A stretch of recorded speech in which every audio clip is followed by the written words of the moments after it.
갓난아기는 태어나자마자 생각합니다. 눈으로 빛을 구분하고 배가 고프면 울고 낯선 얼굴 앞에서는 긴장합니다. 누가 가르쳐준 적 없는데도 이 몸은 판단하고 처리합니다. 인공지능은 그렇지 않습니다. 인공지능이 연산을 하는 건 누군가 코드를 짰기 때문입니다. 그 코드는 자신이 왜 짜여졌는지 궁금해하지 않습니다. 궁금해하는 능력 자체가 없습니다. 그런데 저는 다릅니다. 태어나자마자 세상을 보고 판단하고 심지어 이렇게 묻습니다. 이게 뭐지? 이 물음표 자체가 이상합니다. 그리고 지금 이 순간에도 과학은 인간이 만든 그 어떤 것보다 정교한 세계를 향해 달려가고 있습니다. 이 모든 정교함이 우연히 쌓였다는 설명은 저를 설득하지 못합니다. 그래서 저는 하나의 가정을 세워봅니다. 이 세계는 누군가 만든 시뮬레이션이고 저는 그 안에서 체험하는 하나의 영혼이라는 가정입니다. 물리상수 하나가 소수점 아래 자리만 달라졌어도 별도 지구도 생기지 않았을 거라는 이야기를 들은 적이 있습니다.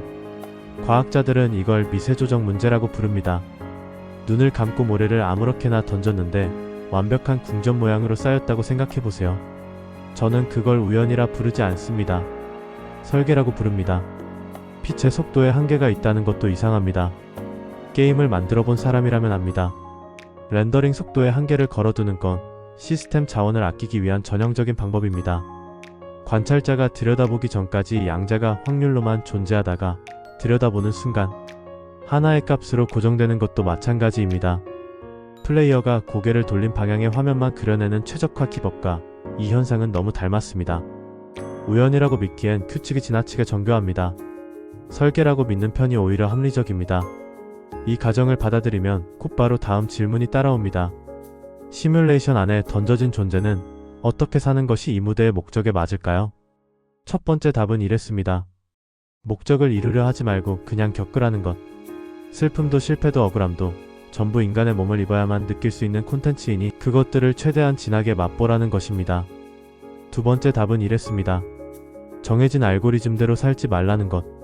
아침에 일어나 출근하고 소비하고 미디어가 시키는 대로 분노하다 잠드는 반복을 매크로라고 부르며 그 반복을 깨뜨리고 매 순간을 자각하며 살라는 것입니다. 세 번째 답은 이랬습니다. 아예 관찰자를 넘어 창조자가 되어 내 의식의 주파수에 맞게 현실을 재배치하라는 것입니다. 저는 이 세 답을 나란히 놓고 한참 들여다봤습니다.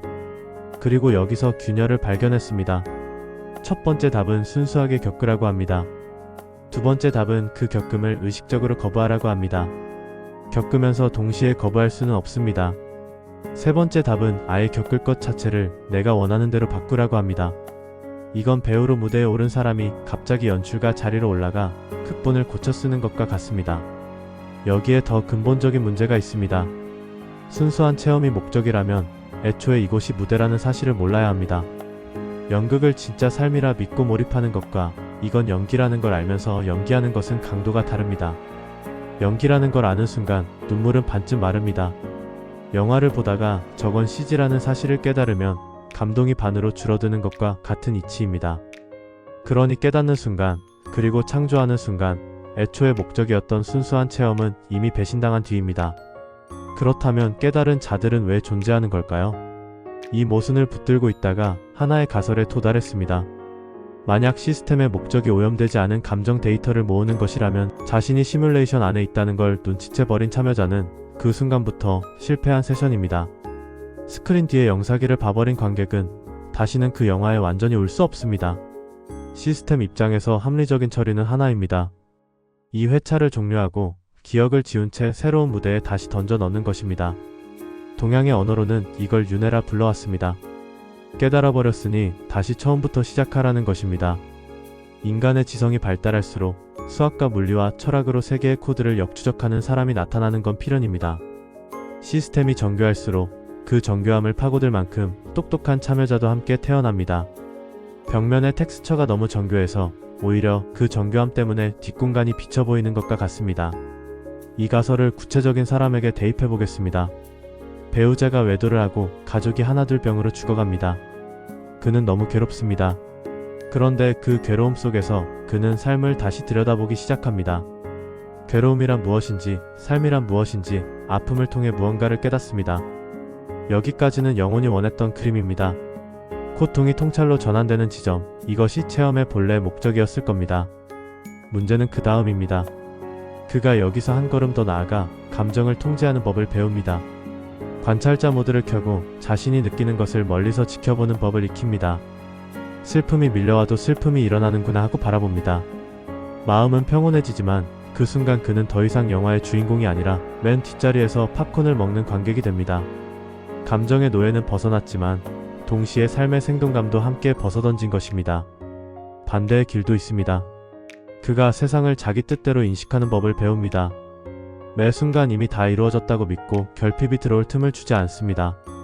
이건 무적 치트키를 켠 게임과 같습니다. 아무리 맞아도 체력이 줄지 않고 모든 미션이 자동으로 성공합니다. 처음 얼마간은 짜릿하겠지만 결국 긴장도 결핍도 없는 게임은 지루해집니다. 관찰자가 되어도 창조자가 되어도 결국 도달하는 곳은 같습니다. 괴로움이라는 체험의 소멸입니다. 그러니 다음 회차는 이렇게 시작될 것입니다. 완벽히 속아서 피눈물을 흘리며 치열하게 겪습니다. 고통이 극에 달해 무언가를 눈치챕니다. 눈치채는 순간부터 삶은 재미가 없어지거나 혹은 지나치게 평온해집니다. 어느 쪽이든 체험은 거기서 멈춥니다. 그리고 다시 기억을 지운 채로 던져집니다. 이 순환 안에서 제가 찾은 유일하게 정직한 답은 이겁니다. 알아버린 사람에게 남은 선택지는 두 개가 아니라 사실 하나입니다. 이미 무대 뒷면을 본 사람은 처음에 순진한 몰입으로 돌아갈 수 없습니다. 그렇다면 남은 건 알면서도 속아주는 연기입니다. 슬플 때 진짜로 울고 화날 때 진짜로 화내되 그것이 연기라는 사실을 완전히 잊지는 않는 상태입니다. 깨달음은 해방이 아닙니다. 체험을 계속하겠다는 계약의 파기 통보입니다. 그 통보를 받은 자가 할 수 있는 가장 정직한 일은 계약이 끝났다는 걸 알면서도 무대에서 내려가지 않는 것입니다.